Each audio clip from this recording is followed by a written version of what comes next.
గ్రామానికి మన ఇంటి ముందుకు మన బొమ్మ ముందుకు వస్తున్నారు మన అధినేత మరి వైఎస్ఆర్ కాంగ్రెస్ పార్టీ అధినేత జగన్మోహన్ రెడ్డి గారు. మరి గ్రామాల్లోకి వెళ్ళి ప్రతి ఒక్కరూ సమస్యలు రైతులు రుణమాఫీ చేస్తున్నారు. మీకు అప్పు ఉందా బ్యాంకులో? ఎంతుంది? మాది ఊళ్ళో పార్టీ పోయిందా? కొద్దిలో 4 ఏళ్ళు తీర్చాడు. ఏమన్నాడు? మొత్తం బేషెడ్గా మీరు అసలు కట్టొద్దు, నేనే వచ్చి తీర్చేస్తాను. తీయలేదుగా. 4 ఏళ్ళు తీసాడు. 4 ఏళ్ళు తీసాడు.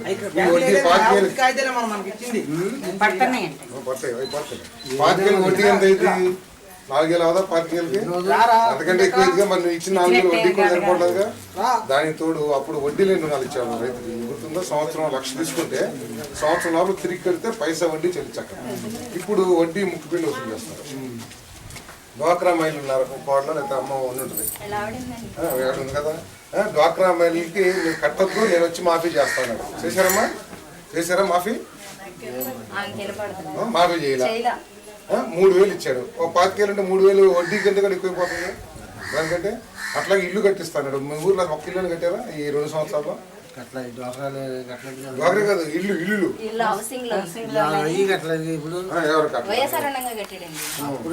అదే. తర్వాత ఇంటికి ఒక ఉద్యోగం ఇస్తాను. మీ ఊర్లో అసలు ఒక్కరికైనా ఉద్యోగం వచ్చిందా? బంగారం తాకట్టు పెడితే మొత్తం నేను తెచ్చిచ్చేస్తాను మీకు, మీరు అప్పు కట్టద్దు అన్నాడు. అన్ని అబద్ధాలు. మీరు ఎప్పుడు ఖాళీగా కూర్చున్నప్పుడు బాబు ఎవరు చదివించి దీంట్లో రాశాం. వ్యవసాయ రుణాలన్నీ బేషరతుగా పూర్తిగా మాఫీ చేస్తారని చంద్రబాబు హామీ ఇచ్చారు. మీ రుణాలన్నీ మాఫీ అయ్యాయి.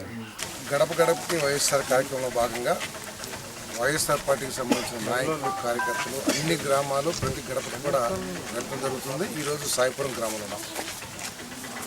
ఏ ఒక్క ఇంట్లో కూడా తెలుగుదేశం పార్టీకి చెందిన అభిమానులు కానివ్వండి, ఎవరు కూడా చంద్రబాబు నాయుడు గారు చెప్పినవి జరిగినవి జరుగుతున్నాయి అనే భావన ఎక్కడ కూడా వ్యక్తపరిచే పరిస్థితి లేదు. ఇవి చేయకపోగా ఎన్నికల్లో ఏదైతే చెప్పారో అవన్నీ మోసం చేయటమే కాకుండా పెన్షన్లు వచ్చే వాళ్ళకి, పెన్షన్లకు అర్హత ఉన్న వాళ్ళకి మండల స్థాయిలో మండల కమిటీలో అప్పుడు జిల్లా కమిటీలో అప్రూవ్ చేసి పెన్షన్ శాంక్షన్ అయిన వాళ్ళకు కూడా తెలుగుదేశం కార్యకర్తలు పనిగట్టుకుని వాళ్ళు మా పార్టీ కాదు, లేకపోతే వాళ్ళు మాకు వ్యతిరేకులు అనే ఉద్దేశంతో ఆ పెన్షన్ని రానియకోకుండా ఉండే దౌర్భాగ్య పరిస్థితి కూడా ఈ రాష్ట్రంలో ఉండటం చాలా శోచనీయం. ఆఖరికి పేదవాళ్ళు, వృద్ధులను కూడా మోసం చేయడానికి, వెన్నుపోటుకోవడానికి ఈ తెలుగుదేశం నాయకులు వెనకాడకపోవడం చాలా శోచనీయం. ఇంతకుముందు రాజశేఖర రెడ్డి గారు పెన్షన్లు ఇచ్చారంటే అర్హత ఉన్న వాళ్ళందరికీ కూడా ఇచ్చాం. ఎక్కడా కూడా పార్టీ దృష్టిలో కానీ లేకపోతే వ్యక్తిగత దృష్టితో కానీ ఇవ్వకోకుండా ఎక్కడా లేవు. కానీ ఈరోజు తెలుగుదేశం పార్టీ ప్రత్యేకంగా పార్టీ దృష్టితోనే పనిచేస్తుంది. అర్హత ఉన్న వాళ్ళకి కూడా కేవలం వైఎస్ఆర్ పార్టీ పేరునో లేకపోతే ఇంకేదో పేరు చెప్పేసి వాళ్ళకి ఎగ్గొడతానికి ప్రయత్నం చేస్తుంది. గృహ నిర్మాణం ఉంది. ఈ నియోజకవర్గంలో ఇప్పటికి దాదాపు 5 పంచాయతీలు తిరిగాం. ఒక్క చోట కూడా మాకు ఇల్లు శాంక్షన్ అయినాయి, మేము ఇల్లు కట్టుకున్నాం. చాలా అన్యాయం. చంద్రబాబు నాయుడు గారు అన్నీ కూడా ఆయన మాటల్లోనే వివక్షత లేకపోతే వైరుధ్యాలు ఉంటాయి. ఈరోజు ఒక 2 వీలర్ కొనాలంటే నువ్వేమో 50,000 తీసుకెళ్ళి షాప్లో కొనుక్కోవాల్సిన పని లేదు. నువ్వు ఒక 5,000 రూపాయలు తీసుకువెళ్తే బ్యాంకులో ఎదురొచ్చి 5 సంవత్సరాలకి అప్పు కట్టుకునే విధంగా 2 వీలర్స్ ఇచ్చే పరిస్థితి ఉంది ఈరోజు. అంతేకాదు కారు కూడా ఒక 20,000 రూపాయలు 30,000 రూపాయలు పెట్టుకుంటే 7 సంవత్సరాలు కట్టే విధంగా బ్యాంకులు రుణాలు ఇచ్చే పరిస్థితి ఉంది. అదేమో మీరు ఆర్థిక అభివృద్ధి అని చెప్పేసి మీరు అట్లా చేపిస్తారు. ఇంకో పక్క మీరు ఇచ్చిన బ్యాంకులు ఇచ్చిన స్కీమ్స్ని వాడుకొని కొనుక్కుంటే మీరు పేదవాళ్ళు కాదు గొప్పవాళ్ళుగా ముద్రేసేసి వాళ్ళకి ఇచ్చే సంక్షేమ కార్యక్రమాలని కోత కోసే ఆలోచన చేస్తారు. ఇది ఎంత దౌర్భాగ్యం అంటే ఇల్లు కూడా ఉంది, డాబా కట్టుకుంటే మీరు గొప్పవాళ్ళని చెప్పేసి ముద్రేసేస్తున్నారు. సో ఇది చాలా అన్యాయం. సర్వే చేసినా ఏ కార్యక్రమం చేసినా ఆధార్ను వాడుకొని అందరి సంక్షేమ కార్యక్రమాలు కోత వేయటానికే ఈ ప్రభుత్వం ఆలోచన చేస్తుందంటే అర్హత ఉన్న వాళ్ళందరికీ కూడా న్యాయం చేయాలన్న ఆలోచన ఈ ప్రభుత్వానికి లేదు.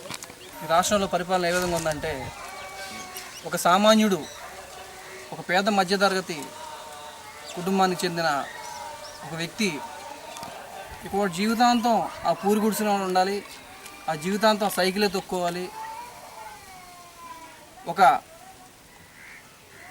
బలహీన వర్గాలకు చెందిన ఒక గృహం, ప్రభుత్వం ద్వారా వచ్చే ఒక గృహం కానీ, అలాగే ఒక బైక్ కానీ కోరుకునే పరిస్థితి లేకుండా ఈరోజు చంద్రబాబు నాయుడు గారి పరిపాలన అంత రాక్షసంగా దుర్మార్గంగా పరిపాలిస్తున్నారు. అంటే ప్రతిదానికి ఆధార్తో లింక్ చేయటం. ఈ ఆధార్తో లింక్ చేయటం వలన నీకు ఇంట్లో బండి ఉంది, నీకు ప్రభుత్వం నుంచి వచ్చిన గృహం ఉంది, నీ ఇంట్లో టీవీ ఉంది అని చెప్పేసి రేషన్ కట్ చేయటం, అతనికి కొన్ని పెన్షన్ కట్ చేయటం, అతనికి వచ్చే గవర్నమెంట్ నుంచి వచ్చే బెనిఫిట్స్ అన్ని కట్ చేయటం. ఈ విధంగా పరిపాలన చేస్తానంటే మరి మీరు ఏ స్థాయి నుంచి వచ్చారు? 2 ఎకరాల సామాన్య మధ్యతరగతి కుటుంబం నుంచి మీ తండ్రి కొన్ని 2 ఎకరాల భూమి నీకు ఇచ్చారు. ఆ 2 ఎకరాల భూమి నుంచి వాళ్ళ నువ్వు లగ్జరీ చేసే బస్సే నీకు 40 కోట్ల రూపాయలు ఇంటీరియర్ డెకరేషన్. మీరు చూసే ఉంటారు మీడియాలో, సోషల్ మీడియాలో. 40 కోట్ల రూపాయలు ఇంటీరియర్ డెకరేషన్తో తయారు చేసిన బస్సు నువ్వు ఇవాళ ఎంజాయ్ చేస్తున్నావు అంటే నువ్వు ఏ కుటుంబం నుంచి వచ్చావు? ఇవాళ రాష్ట్రంలో పేద మధ్యతరగతులు ప్రజలు ఈ రాక్షస పరిపాలన, ఈ రావణాసురుడి పరిపాలన ఈ రాష్ట్రంలో ఎప్పుడు అంతమందుద్దని చెప్పి ప్రజలు దండం పెట్టుకున్నారు. మొక్కని ముక్కంటూ లేదు. వాళ్ళు చూస్తే సదావర్తి భూములు, దాని మీద ఇవాళ రేపు సొంతం పెట్టేస్తాడు ఆయన. ఎందుకంటే మరి తన అనుచరులకి, ఒక కాపు సామాజిక వర్గానికి చెందిన ఒక తాబేదారుడికి, ఒకరి చెంచాకి కొన్ని 83 ఎకరాల సదావర్తి భూములు ఎండోమెంట్స్ డిపార్ట్మెంట్ చేసిన భూముల్ని, ఆ ఉద్యమాన్ని అణగదొక్కినందుకు, ముద్రగడ పద్మనాభ గారు చేస్తున్న ఉద్యమాన్ని అణగదొక్కడంలో ముందుగా ఉన్నాడనే ఒక ప్రేమతో ఇవాళ కాపు కార్పొరేషన్ ఏర్పాటు చేసి అతను చైర్మన్గా నియమించి అతనికి దాదాపు 1000 కోట్ల రూపాయల భూములు 22 కోట్లు నువ్వు దారాదత్తం చేస్తున్నావు. ఎవడబ్బా సొమ్మది? భగవంతుడి సొమ్మది, నీది కాదు, నీ తండ్రిది కాదు, నీ తాతల సొమ్ము కాదు. అలాగే వాళ్ళు చెప్తున్నారు 80% ప్రజలు నా పరిపాలనే శభాష్ అంటున్నారని. 80% ప్రజలు కాదు, కనీసం 8% ప్రజలు కూడా నీ పరిపాలన అసహించుకుంటున్నారు.